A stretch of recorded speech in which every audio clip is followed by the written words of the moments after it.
मूल संविधान में 14 भाषाएं थी तथा इस समय अनुसूची 8 के अंतर्गत 22 भाषाएं हैं। इन्हीं 22 भाषाओं को आपको पढ़ना है। तो विभिन्न संविधान संशोधन द्वारा कुछ भाषाओं को ऐड भी किया गया, जैसे 21वें संविधान संशोधन द्वारा जम्मू कश्मीर की राजभाषा सिंधी को जोड़ा गया तथा 71वें संविधान संशोधन द्वारा नेपाली, मणिपुरी, कोंकणी को जोड़ा गया व 92वें संविधान संशोधन द्वारा वर्ष 2003 में बोडो, डोगरी, मैथिली, संथाली को जोड़ा गया। इसके अलावा मित्रों, जो विभिन्न राजभाषाओं को अनुसूची 8 में जोड़ा गया है उसके बारे में हम आपको बताते हैं। अगर आप मैप से समझेंगे तो कभी भूलेगा नहीं। तमिल राज्य में बोले जाने वाली भाषा तमिल है। तमिल राज्य की राजभाषा क्या है? तमिल है, जो कि तमिलनाडु में बोली जाती है तथा तेलंगाना व आंध्र प्रदेश राज्य में तेलुगु की राजभाषा है। तेलंगाना व आंध्र प्रदेश की राजभाषा क्या है? तेलुगु है। उड़ीसा की राजभाषा क्या है? उड़िया है।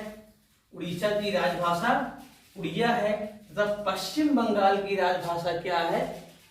बांग्ला है। पश्चिम बंगाल की राजभाषा बांग्ला है व असम की राजभाषा असमिया है। तो आप देखेंगे जो अपतटीय तट से सटे हुए राज्य हैं उनकी राजभाषाओं को हमने आपको बता दिया है। तथा अब इस तरफ अगर आप चलेंगे तो कर्नाटक की राजभाषा कन्नड़ है तथा केरल की राजभाषा मलयालम है व गोवा की राजभाषा कोंकणी है। अक्सर परीक्षा में यहां से क्वेश्चन पूछा जाता है कि कर्नाटक राज्य की राजभाषा क्या है, तो कंकण है, केरल की मलयालम है, गोवा की कोंकणी है तथा महाराष्ट्र की राजभाषा क्या है? मराठी है, गुजरात की गुजराती है तथा पंजाब की पंजाबी है व जम्मू कश्मीर की सिंधी है।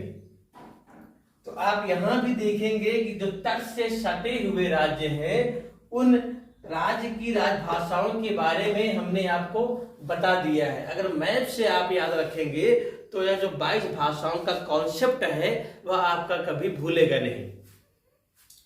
अब बीच के जो राज्य हैं मित्रों, जैसे यूपी हो गया, एमपी हो गया, राजस्थान हो गया, उत्तराखंड हो गया, हिमाचल प्रदेश हो गया, झारखंड हो गया, बिहार हो गया, छत्तीसगढ़ हो गया, इन सब राज्यों की जो कॉमन रूप से भाषाएं जो बोली जाती हैं इन सब राज्यों में वह हिंदी है।